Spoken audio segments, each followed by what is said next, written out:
जय जगन्नाथ। सबने news already देख लिया होगा। ये कोई छोटी बात तो है नहीं जो आप लोग नहीं जानते। Horrific picture. The very moment when terrorists opened fire.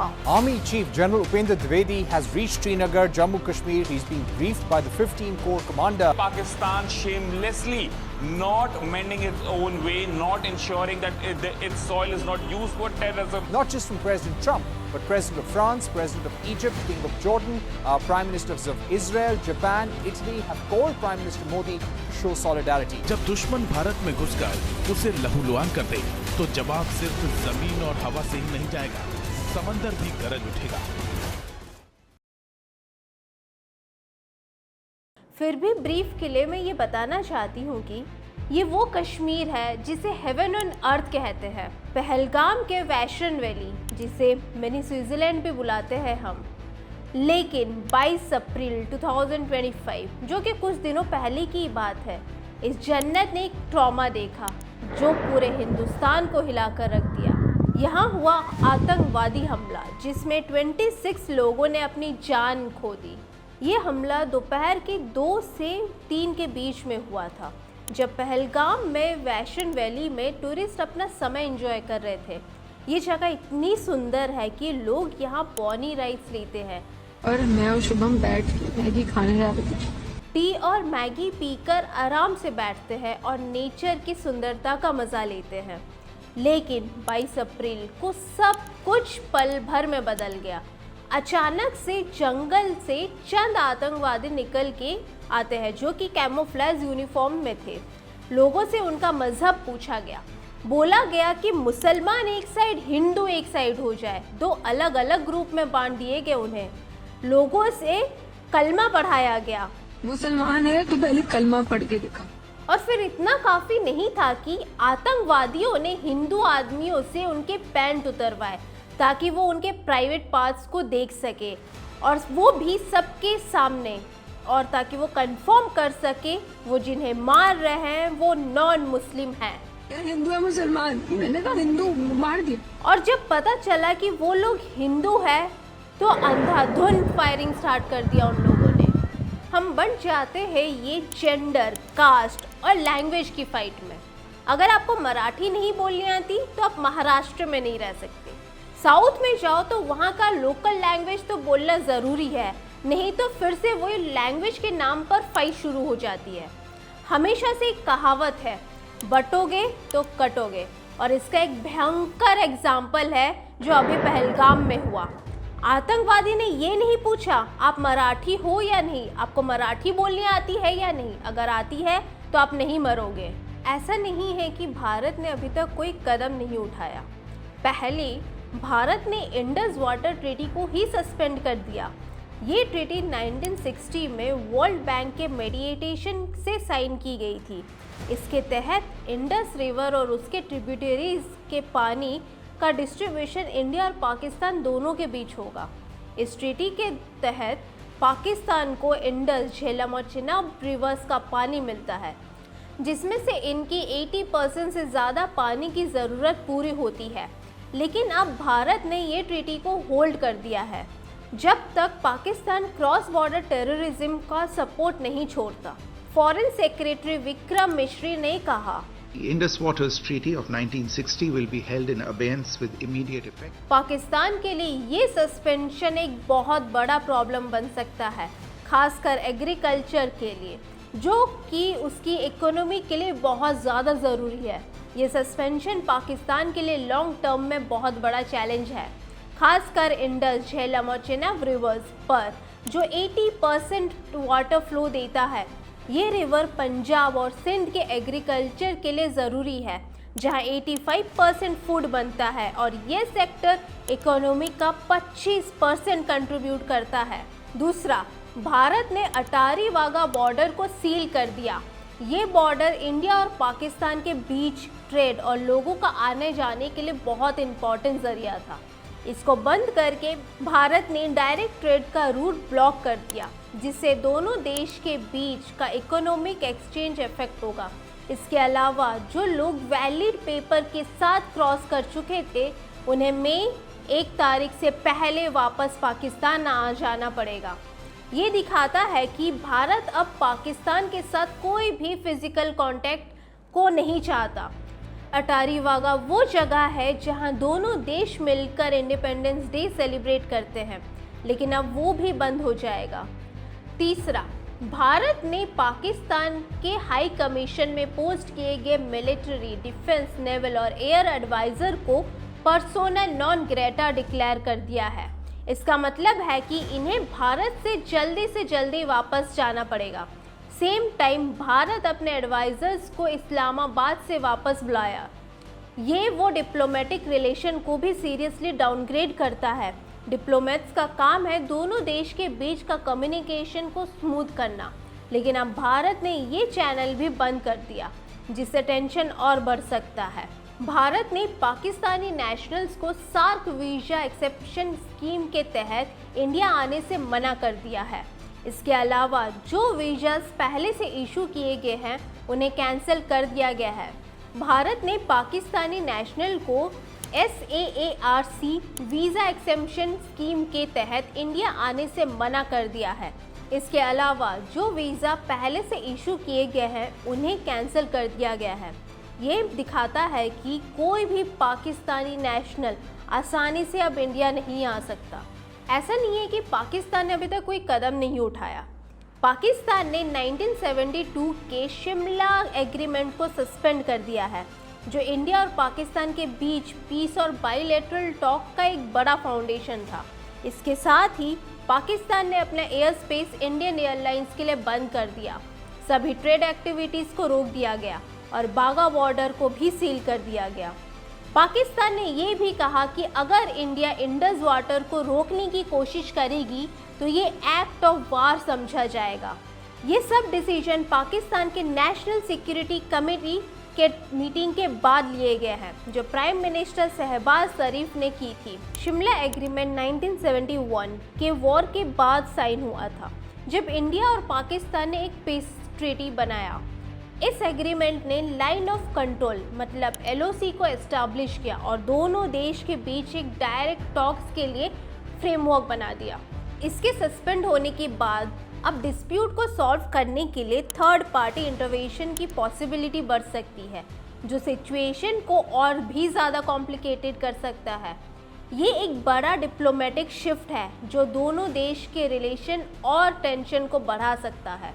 ये टेंशन सिर्फ डिप्लोमेटिक लेवल पर नहीं है, बल्कि इकोनॉमिकली भी इम्पैक्ट कर रहा है। पाकिस्तान के स्टॉक मार्केट गिर चुके हैं, जो ये दिखाता है कि सिचुएशन दोनों देश के इकोनॉमिक को इफेक्ट कर रहा है। एयर स्पेस का क्लोजर से इंडियन एयरलाइंस को भी लॉसेस हो सकते हैं और ट्रेड बंद होने से क्रॉस बॉर्डर बिजनेस पर भी इफेक्ट पड़ेगा। इस पूरी सिचुएशन में हमें उन लोगों को याद करना चाहिए जो इस हमले में मारे गए। उनकी फैमिलीज़ का दर्द और उनके लॉसेस का कोई कंपनसेशन नहीं हो सकता। एक पोनी गाइड शायद आदिल ने भी अपनी जान देकर टूरिस्ट की मदद की। आदिल ने ये बोला है कि आप बेगुनाह लोगों को क्यों कत्ल कर रहे हैं। और कश्मीरी लोगों ने भी इस हादसे के बाद टूरिस्ट को पूरा सपोर्ट किया। आप कई वायरल क्लिप्स देख सकते हैं कि कैसे लोकल हेल्प कर रहे हैं इन लोगों की। कई लोकल्स ने टूरिस्ट को अपने कंधे पे बिठाकर उन्हें सेफली हॉस्पिटल तक भी पहुंचाया है। अब हम बात करते हैं कौन है ये resistance front. The resistance front या TRF एक मिलिटेंट संगठन है जो जम्मू और कश्मीर में सक्रिय है। भारत सरकार ने इसे आतंकवादी संगठन घोषित कर दिया है।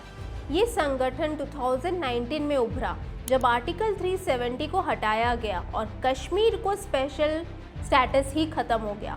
TRF का दावा है कि वो कश्मीर के लिए लड़ाई कर रहा है, लेकिन इसका तरीका बेहद हिंसक है। इन्होंने लोगों को, सुरक्षा बलों और टूरिस्ट पर बहुत बार हमले किए हैं। TRF ने पहलगाम अटैक की जिम्मेदारी ली है, जो कश्मीर के टूरिस्ट पर सबसे बड़ा हमला माना जाता है अब तक। TRF ने अपने आप को एक लोकल और सेकुलर संगठन दिखाता है, लेकिन उसका काम में नफरत और डर फैलाना साफ दिखाई देता है। यह माइनॉरिटीज़ जैसे कश्मीरी हिंदूज और दूसरे लोगों को निशाना बनाते हैं, जो उनके हिसाब से कश्मीर के अमन और शांति के लिए बड़ा खतरा है। टीआरएफ का पाकिस्तान से रिश्ता एक बहुत बड़ा कंट्रोवर्शियल मुद्दा है। भारतीय ऑफिशियल का कहना है कि टीआरएफ लश्कर-ए-तैयबा का एक प्रॉक्सी संगठन है जो पाकिस्तान में सक्रिय है। लश्कर-ए-तैयबा एक ऐसा आतंकवादी समूह है जो पूरी दुनिया जानती है, खासकर 2008 के मुंबई हमलों के लिए।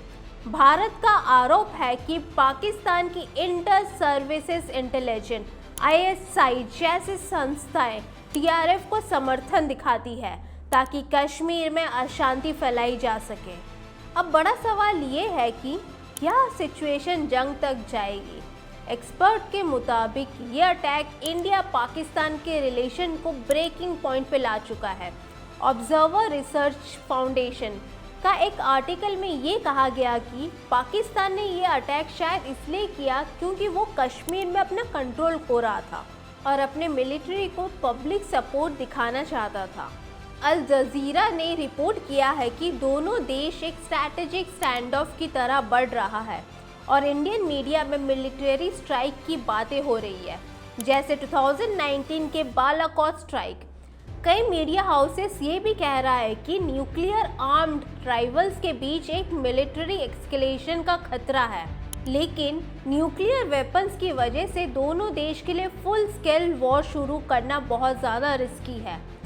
स्वर्जिया मैगजीन का एक एनालिसिस के मुताबिक पाकिस्तान पिछले 2 सालों से जम्मू रीजन में टेरर ऑपरेशन बढ़ा रहा है और ये अटैक उसकी एक स्ट्रैटेजी का हिस्सा था। एक्सपर्ट का ये भी मानना है कि शायद दोनों देश लिमिटेड मिलिट्री एक्शन तक सीमित रहेंगे, लेकिन ये भी डेंजरस है क्योंकि सिचुएशन जल्दी आउट ऑफ कंट्रोल हो सकती है। लेकिन फिर भी कुछ सवाल है मन में।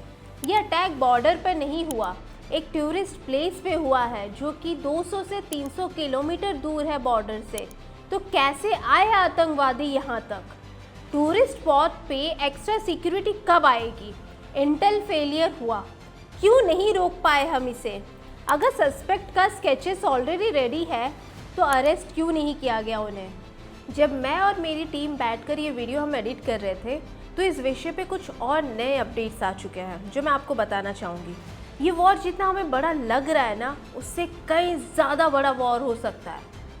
सुनने में आ रहा है कि पाकिस्तान ने अपने F-16 को लाहौर और नूर खान बेस मतलब रावलपिंडी पे डिप्लॉय कर दिया है और ये भी बोल रहे हैं कि पाकिस्तान की गवर्नमेंट US से परमिशन मांग रही है कि अगर इंडिया के साथ कोई एक्सकेलेशन होती है तो इन जेट्स को यूज़ कर सके। इवन दो US ने क्लियरली कहा है कि इंडिया के अगेंस्ट से यूज़ नहीं होने चाहिए। कल 25 अप्रैल को लंदन में इंडियन डायस्पोरा ने पाकिस्तान हाई कमीशन के बाहर बड़ा प्रोटेस्ट किया।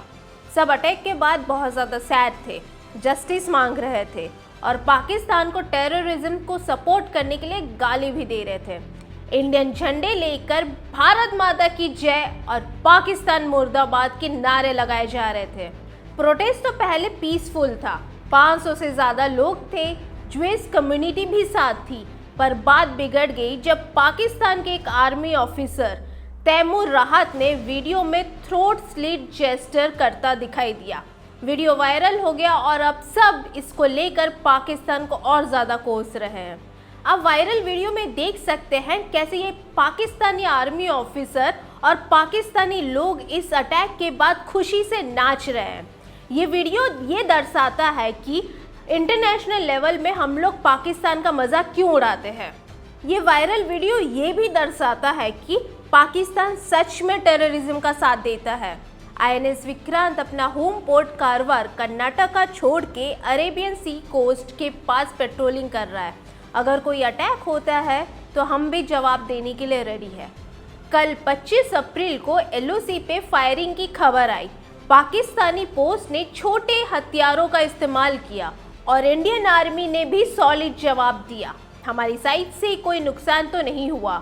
पाकिस्तान को लगता है इंडिया जवाबी कार्रवाई करेगी, इसलिए LOC पे हाई अलर्ट जारी है। एक्सरसाइज आक्रमण इंडियन एयरफोर्स का एक बड़ा मिलिट्री एक्सरसाइज। इसमें फ्रंटलाइन एयरक्राफ्ट जैसे राफेल्स और Su-30 MKIs शामिल है।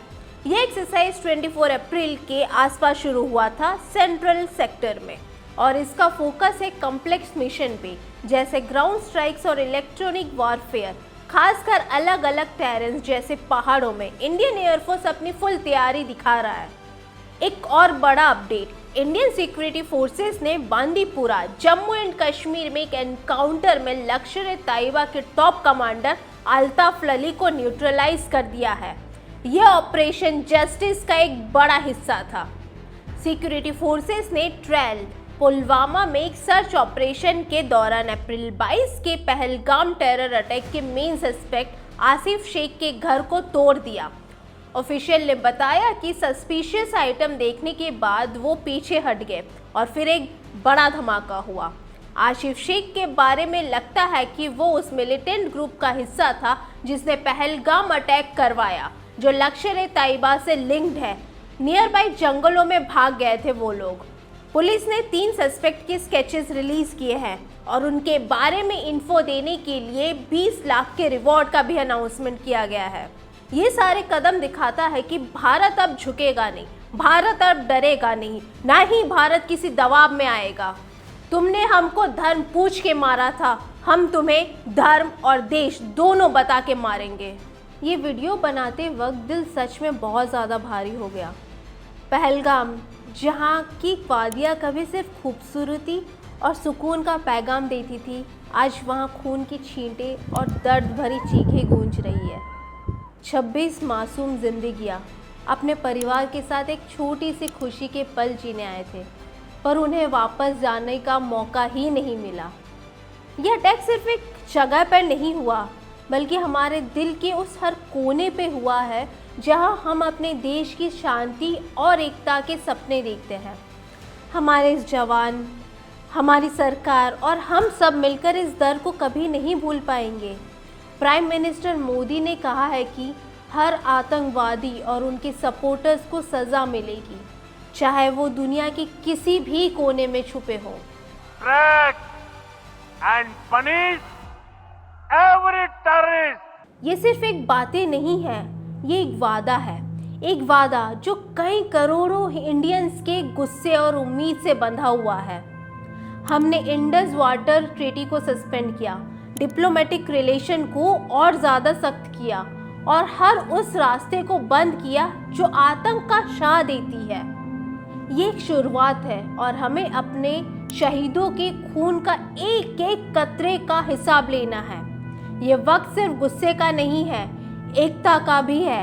आज हर हिंदुस्तानी, चाहे वो किसी भी धर्म, जाति या प्रदेश का हो, एक साथ खड़ा है। पहलगाम के शिकारा वालों से लेकर दिल्ली के चांदनी चौक के व्यापारियों तक, सबके दिल में बस एक ही आवाज़ है, हम हार नहीं मानेंगे। यह अटैक हमारी कश्मीरियत पर, हमारे हिंदुस्तानियत पर एक चोट है, पर हम इससे और मजबूत होकर उभरेंगे।